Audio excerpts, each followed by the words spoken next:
Class start करें उससे पहले क्वेश्चन कहते हैं ए और बी दो पार्टनर्स है, उनके बीच साइलेंट है, तो क्या ए को सैलरी मिलनी चाहिए और उनका प्रॉफिट शेयरिंग रेशियो क्या होना चाहिए? बताइए, थोड़ा सोचिए आप पहले। ए को सैलरी नहीं मिलेगी और प्रॉफिट शेयरिंग रेशियो क्या होगा? वो होगा इक्वल। क्यों इक्वल होगा? क्योंकि डी थी साइलेंट। क्या हुआ? क्लासेस मिस हो गई ना, कंसेप्ट को रिवाइज करने की जरूरत है। तो आप चैनल पे जाइए वैष्णवी कॉमर्स क्लासेस, आपको वहाँ पे वीडियोस मिल जाएंगी। चलिए उसके आगे कंसेप्ट पढ़ते हैं। हम बात करेंगे, एक छोटा सा पहले रिकैप करते हैं कि profit and loss account. Profit and loss जो लॉस अकाउंट है वो हमने 11th क्लास में करा था, सोल प्रॉपराइटर में, याद आया? कैसे बनता था?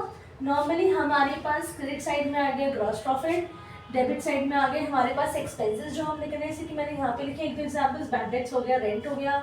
यहाँ पे आपकी इनकम का कोई सोर्स हो सकता है जैसे कि बाय इंटरेस्ट और इन्वेस्टमेंट्स, राइट। और आपका जो भी नॉट नेट प्रॉफिट होता था उस पर सिर्फ और सिर्फ 1% का राइट होता था जिसने बिजनेस में काम करा है, वो है आपका सोल प्रॉपराइटर। लेकिन सिंस हम पार्टनरशिप कर रहे हैं, इसका मतलब ये जो नेट प्रॉफिट है वो डिस्ट्रीब्यूट होने की जरूरत है पार्टनर्स के बीच में।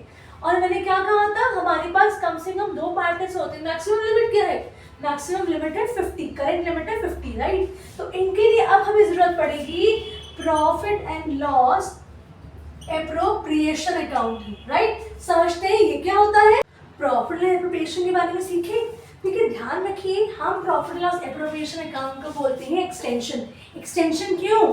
क्योंकि यहाँ पे प्रॉफिट एंड लॉस अकाउंट से जो नेट प्रॉफिट आया है वही है इसकी ओपनिंग फिगर, राइट।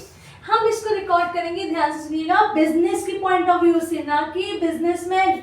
बिजनेस की जो भी इनकम्स होंगी उसको रिकॉर्ड करेंगे क्रेडिट साइड में, जैसे कि नेट प्रॉफिट, जैसे कि इंटरेस्ट ऑन ड्रॉइंग्स, राइट। फिर हम बात करेंगे डेबिट साइड में बिजनेस के एक्सपेंसेस, क्या क्या? Interest on capital, salary, commission, reserve, और लास्ट में आ गया profit transfer to capital account. उससे पहले आपने चीज नोटिस करी, मैंने यहाँ पे लगाया सिंगल क्रॉस, बाहर लगाया डबल क्रॉस, मतलब टोटल करेंगे, टोटल को बाहर पोस्ट करेंगे, बाहर मतलब आउटर कॉलम में पोस्ट करेंगे। सेम चीज मैं देखिए यहाँ पे भी करी है बाय इंटरेस्ट ऑन ड्रॉइंग्स में। अब बात करते हैं मैम, क्वेश्चन में रेशियो गिवन होगा क्या? हाँ बेटा, क्वेश्चन में रेशियो गिवन होगा। जो रेशियो गिवन होगा उस पर डिस्ट्रीब्यूट करेंगे। अगर रेशियो गिवन नहीं है तो हम लेंगे इक्वल, ठीक है। एक चीज अब ध्यान रखनी है, जब आपका अकाउंट क्लोज होगा आपको डबल लाइन से अकाउंट क्लोज करना पड़ेगा। इसका मतलब आपका ये वाला क्वेश्चन हो गया कंप्लीट। अच्छा, पहले कुछ रिवाइज करूंगा करा क्या क्या। हमने क्या क्या पढ़ा? हमने पढ़ा प्रॉफिट एंड लॉस अकाउंट क्या होता है, हमने पढ़ा profit and loss appropriation account क्या होता है, हमने पढ़ा पार्टनरशिप डीड साइलेंट होती है तब क्या होता है। एक question, last question, interest on loan का क्या परसेंटेज है? गिवन है, पता है? कमेंट से मेंशन करिएगा। मिलते हैं नेक्स्ट क्लास में, बाय बाय।